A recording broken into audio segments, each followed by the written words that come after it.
உள்ளரங்க விளையாட்டுகள். குழந்தைகளா, இப்ப நம்ம பார்க்க போறது உள்ளரங்க விளையாட்டுகள். விளையாட்டுனாவே எல்லாருக்குமே ரொம்ப பிடிக்கும். உங்களுக்கு பிடிச்ச விளையாட்டுகள் என்னன்னு சொல்லுங்க. கண்ணாமூச்சி, நொண்டி, ஓடி பிடிச்சு விளையாட பிடிக்கும். விளையாடுனா எப்படி இருக்கும் உங்களுக்கு? சந்தோஷமா இருக்கும். எனக்கு ஒரு போட்டினாலே ரொம்ப எக்ஸைட்டிங்கா இருக்கும்.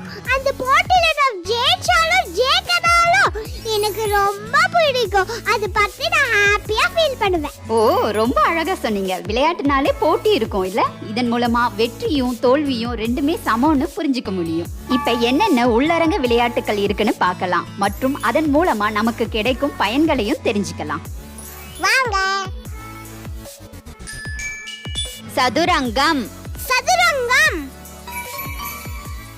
சதுரங்கம் பல பேர் விரும்பி விளையாடக்கூடிய விளையாட்டு. அரசர்களின் விளையாட்டு அப்படின்னு சொல்லுவாங்க. ஏன்னா இந்த விளையாட்டு ஒரு போர் விளையாட்டு. அதாவது மூளையை பயன்படுத்தி போர்க்கலையை கத்துக்கிற ஒரு விளையாட்டாகவும் இந்த விளையாட்டை விளையாடும் போது ஒரு மதியுகமும் தந்திரமும் இந்த விளையாட்டு மூலமா நம்ம கத்துக்கலாம். சுண்டாட்டம். சுண்டாட்டம்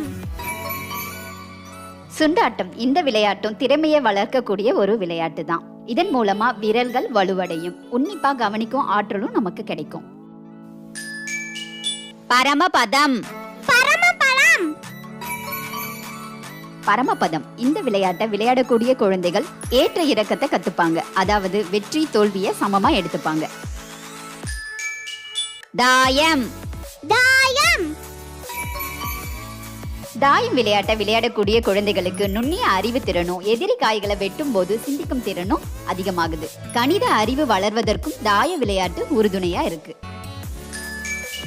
பம்பரம். பம்பரம் பம்பரம் விளையாட்டை விளையாடக்கூடிய குழந்தைகளுக்கு உன்னிப்பா கவனிக்கும் ஆற்றல் அதிகரிக்கும். கோலிகுண்டு. கோலிகுண்டு இந்த விளையாட்டை விளையாடக்கூடிய குழந்தைகளுக்கு நினைவாற்றல் அதிகரிக்கும். கை விரல்களுக்கான நல்ல பயிற்சியாகவும் இது இருக்கும். பல்லாங்குழி. பல்லாங்குழி இந்த விளையாட்டை விளையாடக்கூடிய குழந்தைகளுக்கு கணிதம் எளிமையா வரும். அதுக்கப்புறம் ஒரு உளவியல் மருத்துவரை போல எதிரில் இருக்கிறவங்க என்ன மன ஓட்டத்துல இருக்கிறாங்க அப்படின்றதையும் கத்துப்பாங்க. தோல்வியை ஏற்றுக்கொள்ளும் மனப்பக்குவமும் வரும். இந்த விளையாட்டு மூலமா சேமிக்கிறது எப்படின்னு கத்துப்பாங்க. நொண்டி. நொண்டி நொண்டி இந்த விளையாட்டை விளையாடக்கூடிய குழந்தைகளுக்கு தன்னம்பிக்கை வளரும். அது மட்டும் இல்லாம கால்களுக்கான நல்ல பயிற்சியாகவும் இருக்கும். சீட்டாட்டம். சீட்டாட்டம் சீட்டாட்டம் இந்த விளையாட்டு மூலமா குழந்தைகள் எளிமையா எண்களையும் வடிவங்களையும் கத்துக்க முடியும். இசை நாற்காலி. இசை நாற்காலி இசை நாற்காலி இந்த விளையாட்டு மூலமா குழந்தைகளுக்கு கவனத்தை அதிகரிக்கவும் எச்சரிக்கையாகவும் இருப்பாங்க. கண்ணாமூச்சி. கண்ணாமூச்சி கண்ணாமூச்சி இது விளையாடும் போது குழந்தைகளுக்கு கண்டறியும் திறன் வளரும். செவி புலனும் கூர்மையாகும். காட்டி கொடுக்க கூடாது அப்படிங்கிற பண்பும் வளரும். தவ்வாட்டம். தவ்வாட்டம் தவ்வாட்டம் இது விளையாடும் போது குழந்தைகளுக்கான ஒரு நல்ல உடற்பயிற்சியா இருக்கும்.